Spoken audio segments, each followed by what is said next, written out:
कर्म शब्द संस्कृत की क्री धातु से मिलकर बना है, जिसका अर्थ है करना। जो कुछ भी किया जाता है वह कर्म है। कर्मों का फल भी इसका प्रयुक्त अर्थ होता है। दर्शन शास्त्र में इसका अर्थ कभी कभी उस परिणाम से होता है, उस रिजल्ट से होता है जिसके कि हमारे पूर्व कर्म कारण हैं, परंतु कर्म योग में हमें उसी कर्म से वास्ता है जिसका अर्थ काम है। सत्य का ज्ञान मनुष्य जाति का उचित ध्येय है। उसी आदर्श को प्राच्य दर्शन हमारे सामने रखते हैं। मनुष्य का ध्येय सुख नहीं बल्कि ज्ञान है। सांसारिक सुख और आनंद का अंत हो जाता है। मनुष्य की ये भूल है जो वह समझता है कि ध्येय सुख है। संसार की सभी विपत्तियों की जड़ ये अंधविश्वास है कि सुख ही वह आदर्श है जिसे पाने के लिए प्रयत्नरत रहना चाहिए। कालांतर में मनुष्य जानता है कि वह सुख की ओर नहीं बल्कि ज्ञान की ओर बढ़ रहा है।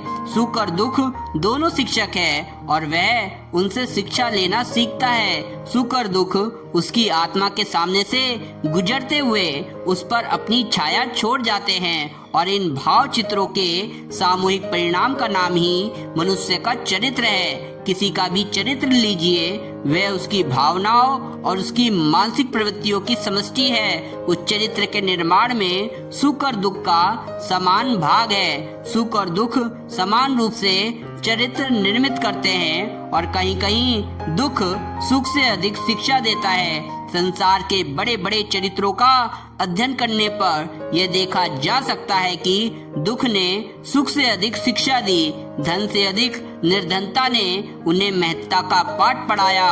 प्रशंसा से नहीं प्रहार सहकर उनकी अंतः ज्योति की स्फुरना हुई। यह ज्ञान भी मनुष्य में ही है। ज्ञान कभी बाहर से नहीं आता, वह सब भीतर है। जो कुछ मनुष्य जानता है वह मनोवैज्ञानिक शब्दावली में ठीक ठीक खोज निकालता है अथवा निरावृत करता है और होना चाहिए। आत्मा अनंत ज्ञान की खान है। जो कुछ मनुष्य जानता है वह वास्तव में उसी पर एक पर्दा हटने पर उसकी खोज होती है। हम लोग कहते हैं कि न्यूटन ने आकर्षण शक्ति को ढूंढ निकाला।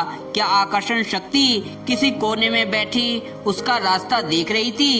वह उसी के मस्तिष्क में थी। समय आया तब उसे उसका ज्ञान हुआ। संसार को जितना भी ज्ञान मिला है इसी मस्तिष्क से मिला है। तुम्हारा मस्तिष्क ही विश्व की असीम और अछोर पुस्तकालय है, लाइब्रेरी है। बाह्य संसार एक प्रतीक है, एक संकेत मात्र है जो तुम्हें अपने आप को जानने के लिए इंगित करता है, परंतु अपने अध्ययन के विषय में तुम स्वयं हो। सेब के गिरने से न्यूटन को एक संकेत मिला और उसने अपने मस्तिष्क का अध्ययन किया।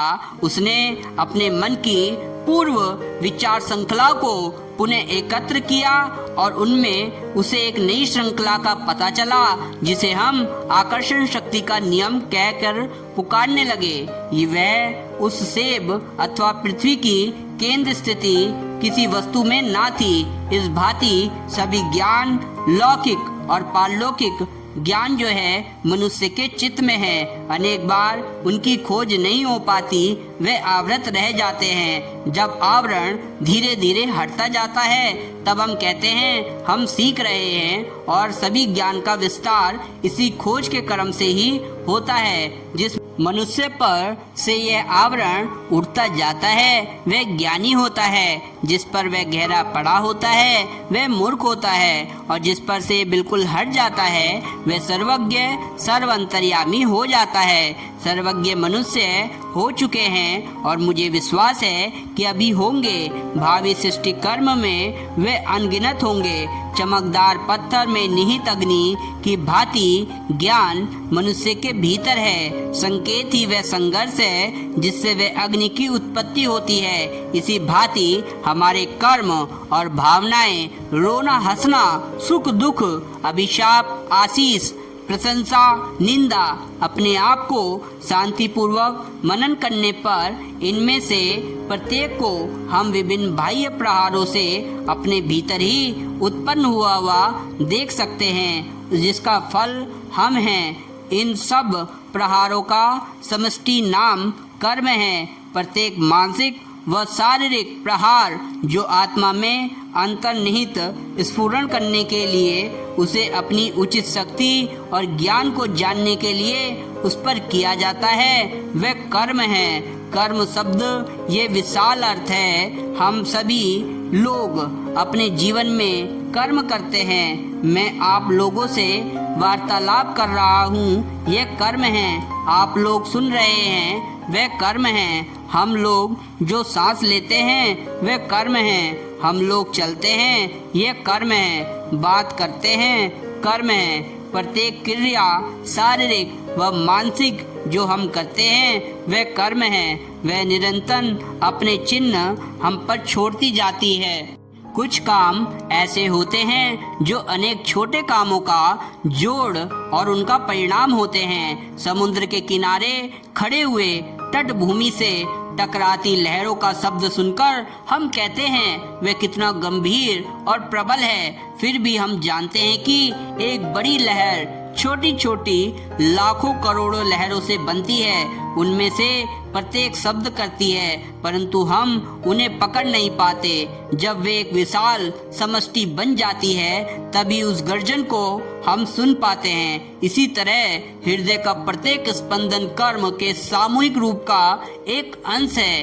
किन्हीं कर्मों की हमें अनुभूति होती है और हम उन्हें पहचान जाते हैं। साथ ही वे अनेक छोटे कर्मों का समुच्चय है। यदि आप वास्तव में किसी मनुष्य का चरित्र जानना चाहते हैं तो उसके बड़े कर्मों को मत देखिए।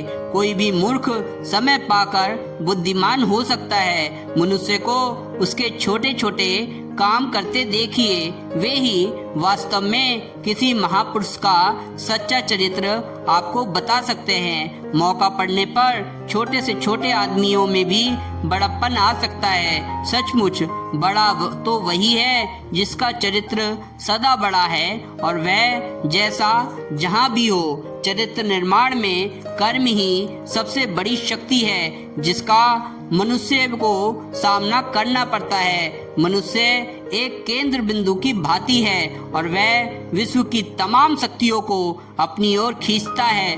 उस केंद्र में वह उन्हें मिलाता है और फिर एक विशाल धारा में उन्हें प्रवाहित कर देता है। ऐसा केंद्र बिंदु वह वास्तविक मनुष्य है, सर्वज्ञ और सर्वशक्तिमान, जो तमाम सृष्टि को अपनी ओर खींच लेता है। पाप पुण्य सुख दुख सभी उसकी ओर आकर्षित और उससे जाकर लिपट जाते हैं। उनमें से वह उस मनोवृत्तियों की विद्युत धारा का निर्माण करता है जिसका नाम चरित्र है और उसे बाहर फेंकता है। जिस प्रकार बाहर की चीजें अपनी ओर खींचने की उसमें शक्ति है, उसी प्रकार कार्य रूप में परिणत होने के लिए उन्हें बाहर फेंकने की भी।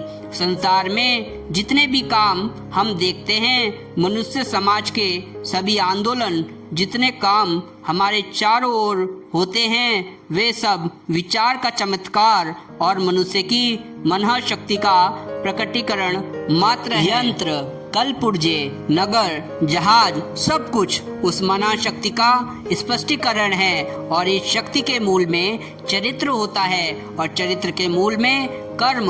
जैसा कर्म होता है वैसी ही मना शक्ति स्पष्ट होती है। वे अनेक महती मना शक्ति वाले पुरुष जिन्हें संसार ने जन्म दिया, वे बड़े ही कर्मठ व्यक्ति रहे हैं। वे विशाल दैत्याकार, मतलब बहुत मजबूत दीर्घ मनुष्यता वाले, चाहते तो संसार उलट देते और उन्हें वे मनुष्यता लगातार युग पर युग काम करने से प्राप्त हुई थी। बुद्ध अथवा ईशा किसी जो प्रबल मन शक्ति एक जन्म में काम करने पर नहीं पाई जा सकती, क्योंकि हम जानते हैं उनके पिता कौन थे।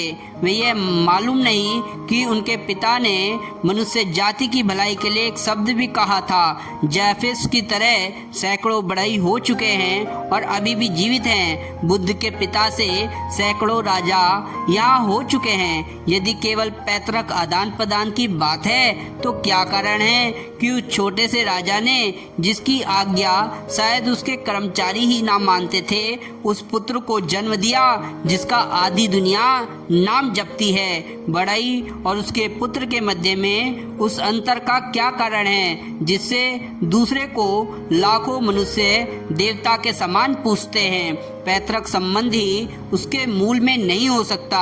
वह मैत्री मनशक्ति जिसे बुद्ध ने उस संसार के ऊपर बिछा दिया, जो ईसा के भीतर से स्फुरित हुई, वो कहाँ से आई? उस शक्ति का संचय कहाँ से हुआ? वह जन्म जन्मांतर में धीरे धीरे बढ़ती रही होगी, यहाँ तक कि अंत में एक बुद्ध या एक ईसा के रूप में मनुष्य जाति के सामने फूट पड़ी और उसका प्रभाव आज दिन तक लहराता चला आया है। और यह सब कर्म का परिणाम है।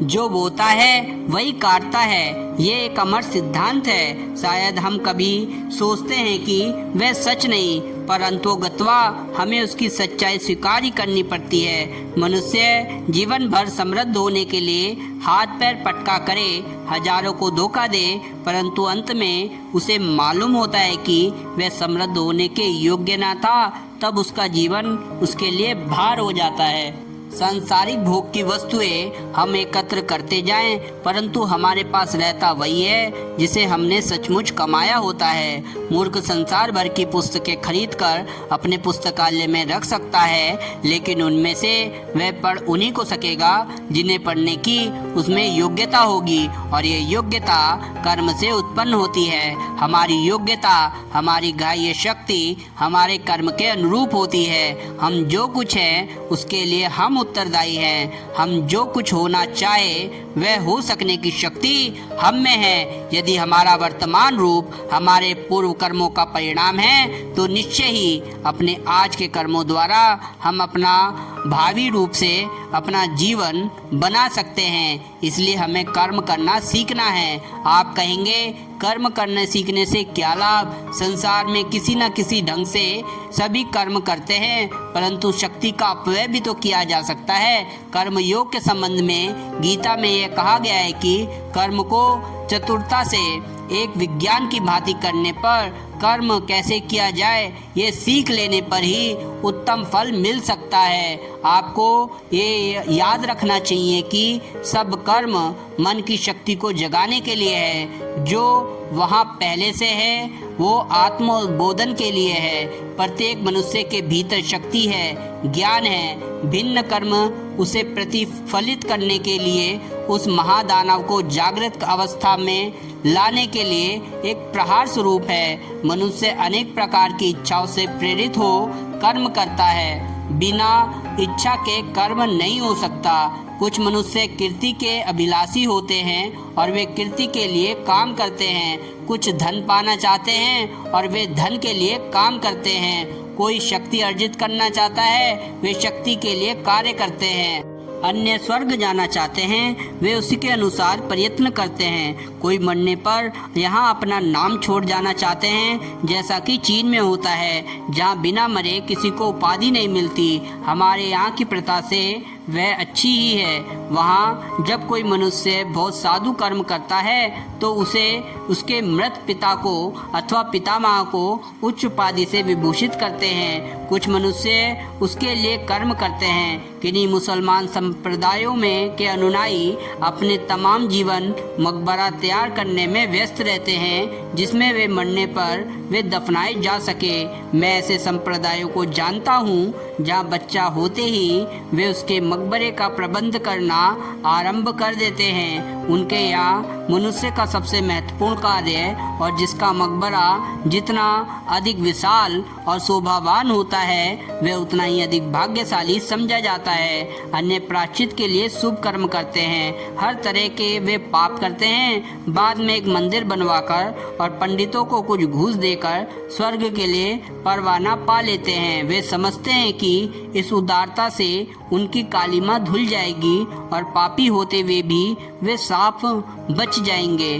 कर्म के लिए प्रेरित करने वाली इस प्रकार की कुछ इच्छाएं होती है। कर्म के लिए प्रत्येक देश में इस प्रकार के कुछ नर रूप देवता होते हैं जो कर्म के लिए करते हैं, जिन्हें ना यश की, ना धन की, ना स्वर्ग की अभिलाषा होती है। वे कर्म करते हैं केवल इसलिए कि उसका परिणाम शुभ होगा।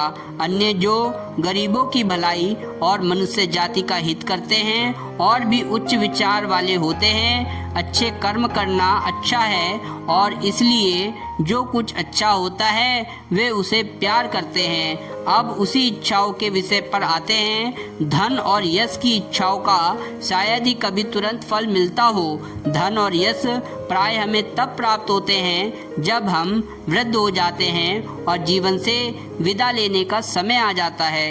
यदि जीवन भर मैं नाम के लिए काम करूं तो अंत में कहीं जाकर मुझे थोड़ा सा नाम मिलेगा। यदि कीर्ति के लिए तो अंत में थोड़ी सी कीर्ति मिलेगी। इसी भांति किसी भौतिक पदार्थ की यदि आकांक्षा हो तो अंत में वह मुझे मिल जाती है और वो वही कर्म रुक जाता है। परंतु यदि मनुष्य बिना किसी स्वार्थ भावना के कार्य करता है तो उसका क्या होता है? क्या उसे कोई लाभ नहीं होता?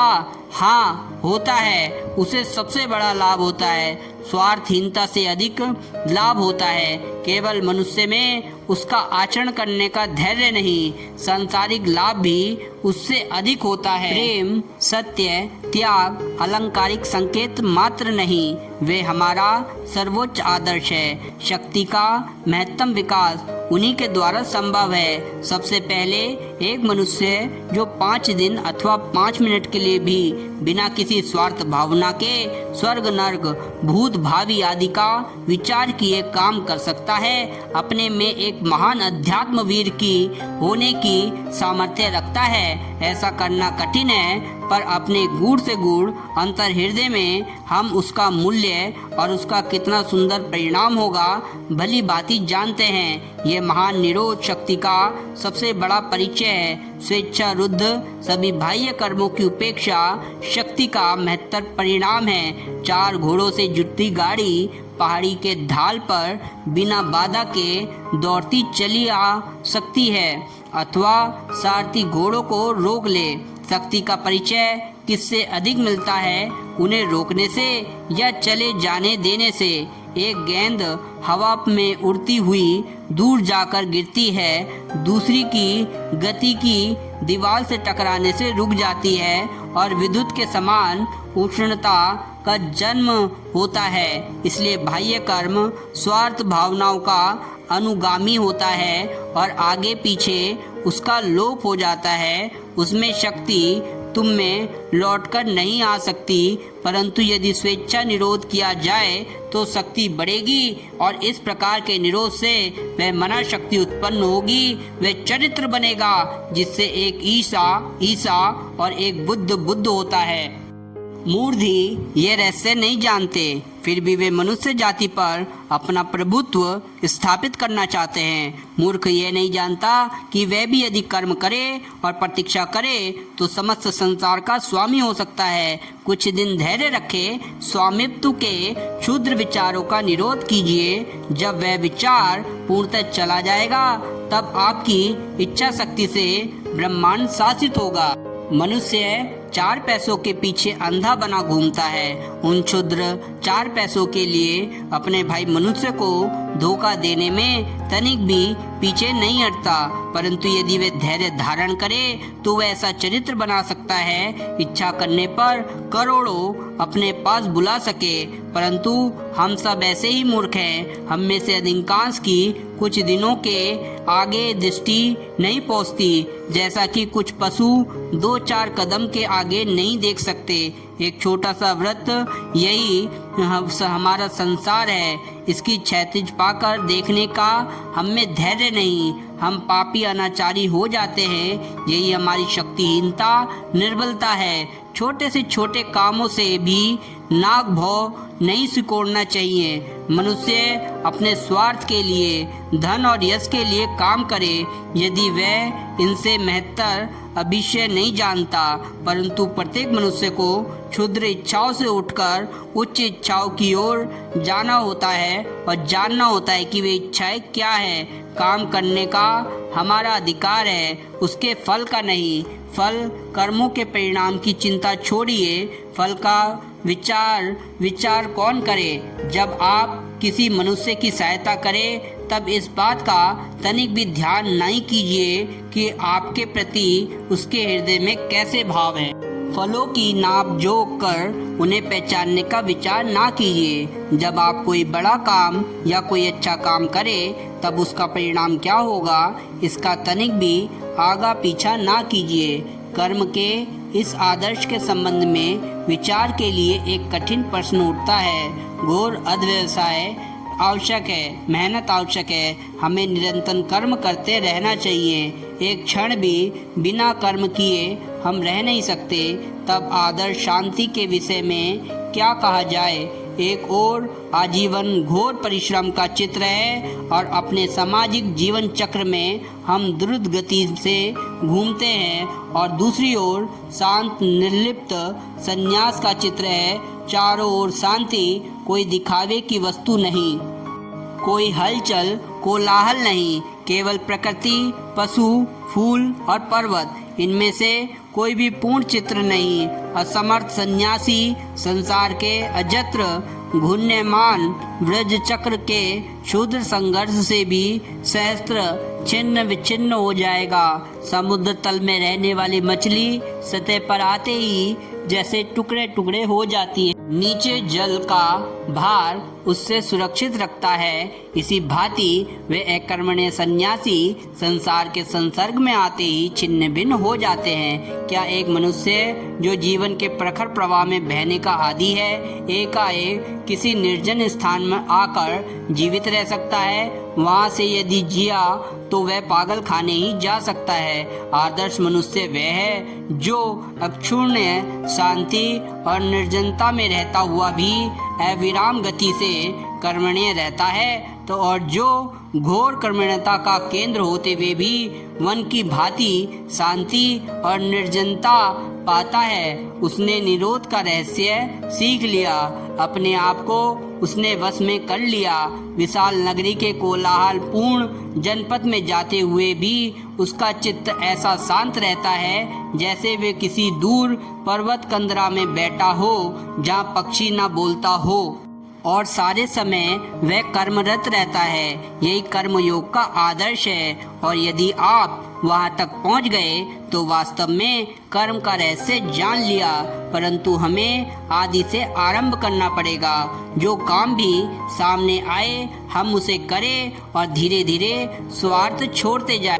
जो काम हमारे भाग में पड़ा है उसे करते हुए उसकी प्रेरक इच्छा का हमें पता लगाना चाहिए, और प्राय बिना अपवाद के पहल हमें पता लगेगा कि हमारी इच्छाएं स्वार्थी है। धीरे धीरे यह स्वार्थ की जड़ता दूर होगी। सतत प्रयत्न से अंत में वह समय आएगा जब हम निस्वार्थ कर्म कर सकेंगे, कम से कम कभी कभी। तब हम सब लोग आशा कर सकते हैं कि इस जीवन सरिता में बहते हुए एक समय हम सभी स्वार्थ त्यागी हो सकेंगे। जब वह समय आएगा तब हमारी विभिन्न शक्तियाँ एकत्र हो जाएंगी और सत्य का ज्ञान हमारा होकर तुरंत प्रकाशित होगा।